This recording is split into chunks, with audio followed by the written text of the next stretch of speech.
মন্দির অর্থাৎ কেদারনাথ, রুদ্রনাথ, তুঙ্গনাথ, মধ্য মহেশ্বর এবং কল্পেশ্বর কয়েক দিনের মধ্যে তারা পুরো পুজো মণ্ডপ কমপ্লিট। 24-এ যখন হয়েছিল তখন কিন্তু সিঁড়ি করে ধাপ ধাপ করে এর উপরেও আমাদের 15 ফুট উঠবে, সেটা হচ্ছে আমাদের এর বাটামের যে কাজ সেগুলো কিন্তু করা হচ্ছে। বছর ফুটে উঠবে পিতল, অ্যালুমিনিয়াম এবং স্টিলের পঞ্চকেদার অর্থাৎ 5টি মন্দির কিন্তু এখানে ফুটে। কাঠের বাটাম দিয়ে এত সুন্দর ডিজাইন করা, যে কল্যাণীর সেরা 4টি দুর্গাপুজো নিয়ে প্রচুর কিন্তু এরকম ডিজাইন তারা বানিয়ে ফেলেছেন। এইখানে অপেরা হাউসের যে স্ট্রাকচার, একদম বেসিক যে স্ট্রাকচার, কাঠের বাটাম ইনস্টলের যে ফাইনাল কাজ, সেটাই কিন্তু পার্টিকুলার কি কোনো রিদমের ওপর কোনো লাইট শো হবে ভেতরে, তবে সিঁড়ির দুপাশ দিয়ে কিন্তু দর্শনার্থীরা প্রবেশ করবে। Hey what's up guys, welcome to my new another fresh video. আজকে ভিডিওতে কিন্তু আমি তোমাদের সাথে কথা বলবো কল্যাণীর সেরা 4টি দুর্গাপুজো নিয়ে। হ্যাঁ, 4-এর থেকে বেশি হতে পারে, শেষে বোনাস থাকতে পারে, সেজন্য ভিডিও শেষ অবধি দেখতে হবে। কল্যাণীর সেরা কিছু পুজো যেগুলো কিন্তু 2026-এ তোমরা কোনোভাবে মিস করতে পারবে না, সবটা থাকবে এই ভিডিওতে, শেষ অবধি জুড়ে থাকো। আমি রয়েছি পিউষ দাস, তোমরা দেখছি বং পিউ।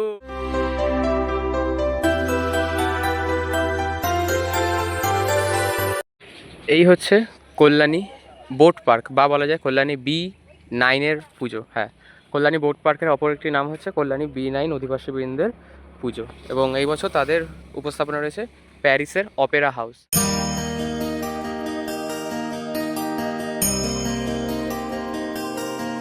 একদম তার প্রাথমিক কাজ তোমরা দেখতে পাচ্ছ এই মুহূর্তে, কারণ কল্যাণী বোট পার্ক হচ্ছে এমন একটি পুজো কমিটি যাদের তোমরা যদি ধরো মহালয়ার 1 সপ্তাহ আগে আসো তখনও দেখতে পাবে এইটুকুই অবস্থা, কিন্তু মহালয়ার একদিন পরে আসো তোমরা দেখতে পাবে ওই কয়েক দিনের মধ্যে তারা পুরো পুজো মণ্ডপ কমপ্লিট করে ফেলে। এটা প্রত্যেক বছর হয়, যার জন্য আমি সত্যি বলতে কল্যাণী বোট পার্ক খুবই কম কভার করি। বাট যেহেতু এখন তোমাদের সাথে একদম সেরা 4টি দেখাচ্ছি কল্যাণীর, সেই জন্য চলে আসলাম বোট পার্কে। কারণ বোট পার্কের চতুর্থ, মানে বলা যায় কল্যাণীর চতুর্থ যদি সেরা পুজো হয় সেটা হচ্ছে বোট পার্ক। কারণ এরকম আরও কিন্তু পুজো আছে কল্যাণীতে, শুধু এই 4টে পুজো বলা ভুল, কারণ কল্যাণীতে প্রায় 10টার ওপর কিন্তু ভালো ভালো পুজো হয়। সেগুলো দেখাবো, কল্যাণীর ছেলে, কল্যাণীর সব কটা ভালো ভালো পুজো তোমাদের দেখাবো, চাপ নেই। চ্যানেলটা সাবস্ক্রাইব করে পাশে থাকতে হবে। এবং একদম প্রাথমিক যে বাঁশের কাজ এবং যে একটা প্রাথমিক যে ডিজাইন সেটা কিন্তু করা হয়েছে, অর্থাৎ অপেরা হাউসের যে স্ট্রাকচার, একদম বেসিক যে স্ট্রাকচার, সেইটা কেবলমাত্র দেওয়া হয়েছে। এরপরে তো এর ওপর আবার কাঠের বাটাম এবং সেই সাথে আরও অনেক কাজ করা হবে। এই মুহূর্তে আমি দাঁড়িয়ে কল্যাণীর তৃতীয় সর্বশ্রেষ্ঠ পুজো কল্যাণী A9 স্কোয়ার। হ্যাঁ, কল্যাণী A9 স্কোয়ার 2026-এ উপস্থাপন করতে চলেছে পঞ্চকেদার।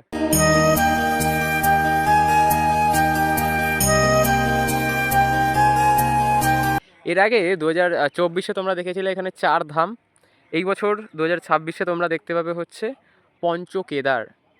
5টি শিব মন্দির কিন্তু তোমরা এই পুজো মণ্ডপে দেখতে পাবে 2026-এর পুজো মণ্ডপে। দেখতে পাচ্ছ এখানে একটি তৈরি হচ্ছে, একটি এখানে প্রস্তুত, এখানে আরও একটি প্রস্তুত, এখানে আরও একটি প্রস্তুত এবং আরেকটি এখানে বানানো হবে।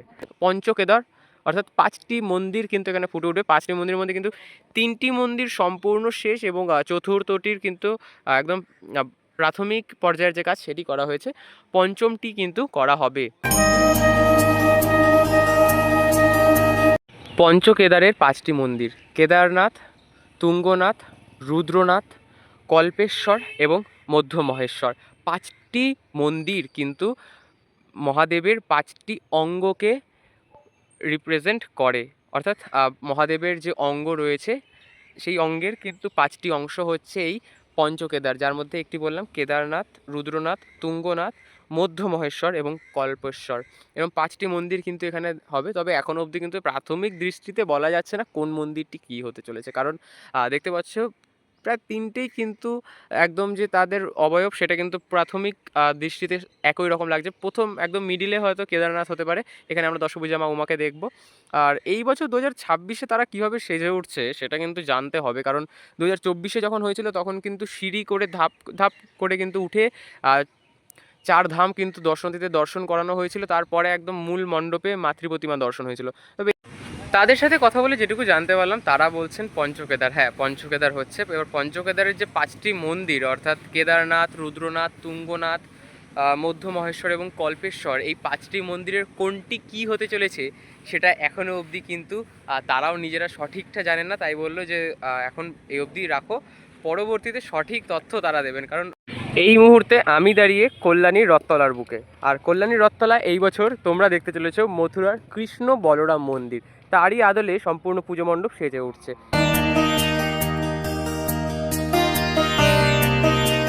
কাঠের বাটামের যে কাজ সেগুলো কিন্তু করা হচ্ছে। অর্থাৎ বুঝতে পারছো দুর্দান্ত গতিতে যে কাঠের বাটামের কাজ সেটা কিন্তু এই মুহূর্তে চলছে কল্যাণীর রথতলার সার্বজনীন দুর্গোৎসবে।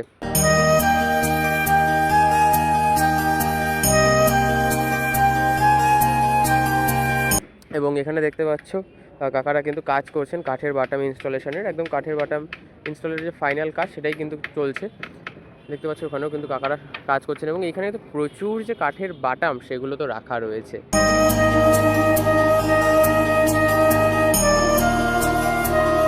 দেখো এই যে প্রথম স্ট্রাকচারটি দেখতে পাচ্ছ এবং ঢেউ খেলানো প্লাই দিয়ে পুরো কভার আপ, একই রকমভাবে কিন্তু এই স্ট্রাকচারটিও হবে। এই মুহূর্তে কেবলমাত্র এটায় সাইডটা কভার করেছে এবং এই ওপরের সাইডটাও কিন্তু একটু পরেই কিন্তু কভার করে ফেলবেন শিল্পীরা।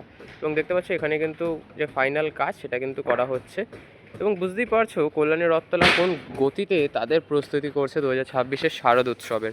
এবং বাইরে এই বলতে বলতেই ভালো ঝড়ে কিন্তু বৃষ্টি নেমে গেছে, আশা করি তোমরা ভিডিও দেখে বুঝতে পারছো। এই হচ্ছে কল্যাণীতে গড়ে ওঠা সে তাও মেয়াদ প্যাগোডার প্রস্তুতি। হ্যাঁ, কল্যাণী 2026-এর যে উপস্থাপনা রয়েছে সেটা হচ্ছে সে তাও মেয়াদ প্যাগোডা, একটি বৌদ্ধ মন্দির, আর সেটারই প্রস্তুতি দেখতে পাচ্ছ কিন্তু একদম ঝড়ের গতিতে এগোচ্ছে।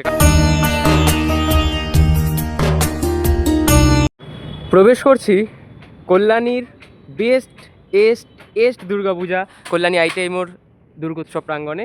দেখতে পাচ্ছ এই মুহূর্তে কিন্তু এখানে কিন্তু সম্পূর্ণ মাচা করে দেওয়া হয়েছে, অর্থাৎ এই যে সিলিংয়ের কাজ সেটা শুরু হয়েছে। এবং সকলেই জানো যে এই সিলিংয়ে কিন্তু এই বছর ফুটে উঠবে পিতল, অ্যালুমিনিয়াম এবং স্টিলের কারুকার্য। এই মুহূর্তে পেয়ে গেছি কল্যাণী আইটিআইমোড় দুর্গোৎসবের যে রূপকার উইলিয়াম সরকার দাদাকে। তো কেমন আছো?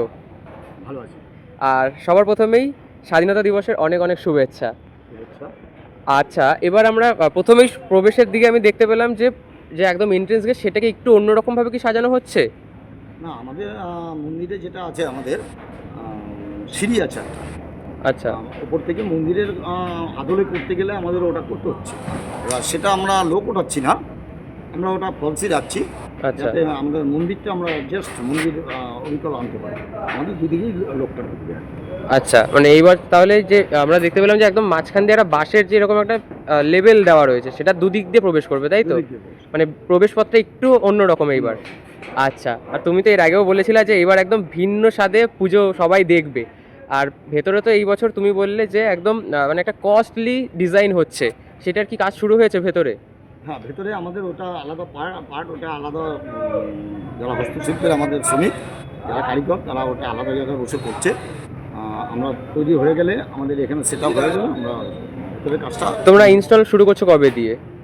ইনস্টল আমরা আশা রাখছি আমরা 1 মাস আগে আমাদের ভেতরটা ছেড়ে দেবো। আচ্ছা, তাহলে ভেতরে যখন কাজ শুরু হবে তখন তো আমরা এই যে ভিডিও করতে ঢুকি ভেতর, সেটা তো একদম আটকে যাচ্ছে। না, তোমরা ভিডিও কমিটির কোনো নিষেধ না থাকলে অবশ্যই তোমরা ছবি তুলতে পারবে, কিন্তু যখন আমরা মালটা লাগাই হ্যাঁ, তখন একদিন থেকে 2 দিন আমাদের একটু অফ রাখতে হয়, কারণ খুব রিস্ক থাকে মাল যদি কারো মাথায় পড়ে বা কিছু।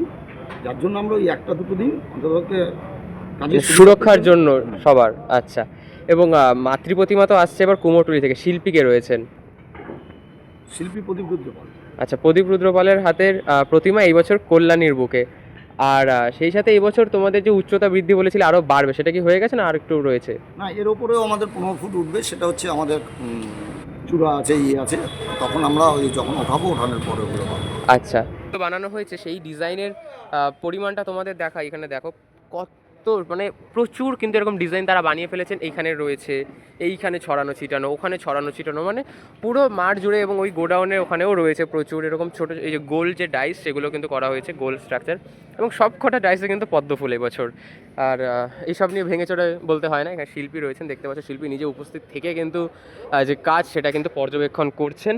এবং এখানেও দেখতে পাচ্ছি দাদারা কিন্তু আরও যে কাজ সেটা কিন্তু চালিয়ে যাচ্ছে। এই যে দেখো এখানে কিন্তু খুব সুন্দর কিন্তু তারা কিন্তু যে চূড়ার কাজ, একদম চূড়ার যে স্ট্রাকচার সেটা কিন্তু এখানে করা হচ্ছে। এবং এই হচ্ছে ওপরটা দেখতে পাচ্ছ, খুব মানে কাঠের বাটাম দিয়ে এত সুন্দর ডিজাইন করা, যে তোমরা একটু ভালো করে খেয়াল করো।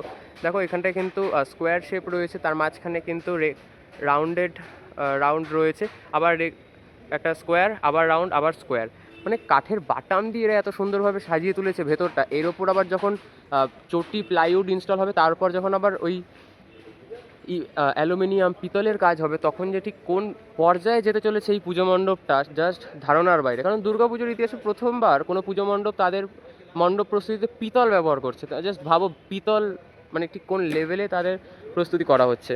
এবং এই হচ্ছে ডাইস, এবং এই ডাইসের ওপর কিন্তু এই যে শিটগুলো কিন্তু দাদারা ইনস্টল করবেন। সেই ইনস্টল করে কিন্তু যে টোটাল যে ডিজাইন সেটা কিন্তু এই যে এতগুলো যে বাইরে যে স্ট্রাকচার দেখতে পাচ্ছ সেগুলো কিন্তু বানানো হচ্ছে। যেরকম দেখো ছোটো ছোটো এগুলো কিন্তু সবকটা কিন্তু বিট, এই বিটের যে কাজ সেই বিটের স্ট্রাকচারগুলো কিন্তু এটা করা, বর্ডার যেগুলোকে বলা যেতে পারে এক প্রকার। এবং সেই সাথে এখানে এই যে চূড়ার কাজ করা হচ্ছে, এখানে কিন্তু রয়েছেন ইনি হচ্ছেন এই ফাইবার কাস্টিংয়ের যে শিল্পী তিনি, এবং মণ্ডপের যে মূল শিল্পী তিনি তো রয়েছেন উইলিয়াম সরকার দাদা আমাদের। এবং আলোকসজ্জা কীরকম থাকছে এবার? হচ্ছে যে প্রতিবার মন্দির অনুযায়ী আমাদের থিম অনুযায়ী যে চমকটা থাকে বছর সেই চমক। আচ্ছা, এবং ভেতরে তো রিফ্লেকশন থাকছেই, পার্টিকুলার কি কোনো রিদমের ওপর কোনো লাইট শো হবে ভেতরে? হ্যাঁ, ওটা লাইটম্যান এবং আমি কমিটির সঙ্গে আমরা আলোচনা হচ্ছে, সামনে একটা মিটিং আছে আমাদের, ওইটা একটু আলোচনা করব আমাদের বাদবাকি যদি কোনো পরিবর্তন হয় আমরা এরপরে। আচ্ছা, এবং ফাইবার স্ট্রাকচার তো বেশ দুর্দান্ত গতিতে হচ্ছে। ফাইবার স্ট্রাকচার ইনস্টল কবে দিয়ে করছো? ফাইবারটা যেহেতু বাইরে তো, এবং বাইরে প্লাই আছে, আমরা আগে লাগাতে চাইছি না। প্লাই হচ্ছে জলের শক্তি। হ্যাঁ, এবার যত আগে লাগাবো প্লাইতে জল পেলে ওটা খুলে যাওয়ার চান্স আছে। হ্যাঁ, তার জন্য ওটা আমরা যতটা 11 আমরা পারি সেই হিসাবে। আচ্ছা, এবং কীরকম আশাবাদী এই বছরের পুজো নিয়ে? আশাবাদী বলতে কি মানে আগামী বিগত দিনগুলো থেকে যেরকম দর্শকদের একটা উচ্ছ্বাস উন্মাদনা ছিল, এবছর মনে হয় সব বছর থেকে ছাপিয়ে যাবে। আচ্ছা, এই বছর তাহলে ছাপিয়েই যাবে, মানে কল্যাণী কি নিজের রেকর্ড নিজেই ভাঙবে? আইটিআই মোড় আইটিআই নিজের রেকর্ড নিজেই ভাঙে, সরকার রেকর্ড নিজের রেকর্ড নিজেই ভাঙে। আশা রাখছি এবছর সেই রেকর্ডটাও।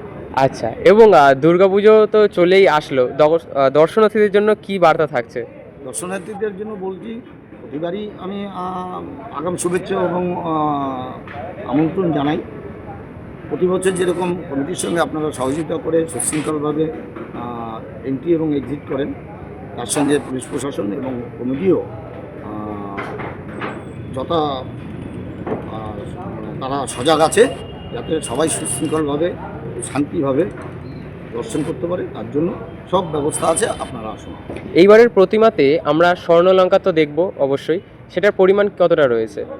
স্বর্ণলঙ্কা বলতে স্বর্ণ মায়ের যে অলঙ্কারগুলো হবে সেই স্বর্ণ গত বছর থেকে এবার শুনলাম যে আরও বেশি। আচ্ছা, প্রতিমা কবে আসছে মণ্ডপে? ওটা সম্ভবত মহালয়ার আগেই ঢুকবে, কারণ ঢোকার পরে স্বর্ণের কাজ আছে সেগুলো করতে হয়। আচ্ছা, আর উদ্বোধন কবে রাখছেন? সম্ভবত দ্বিতীয়া। আচ্ছা, ধন্যবাদ, কথা বলে খুব ভালো লাগলো। এই যে জায়গাটা দেখতে পাচ্ছ এখানে দাদারা যে কাজ করছেন, এটা হচ্ছে এক্সিট গেট। হ্যাঁ, কল্যাণী আইটিআই মোড়ে দুখানা এক্সিট গেট করা হয়, তার মধ্যে একটি হচ্ছে ওই পাশে, অপরটি হচ্ছে এই পাশে। সেই এক্সিট গেট কিন্তু এই মুহূর্তে দাদারা কিন্তু করছেন, কারণ এন্ট্রি গেট যখন শুরু হয়েছে এক্সিট গেটে শুরু করতে হবে।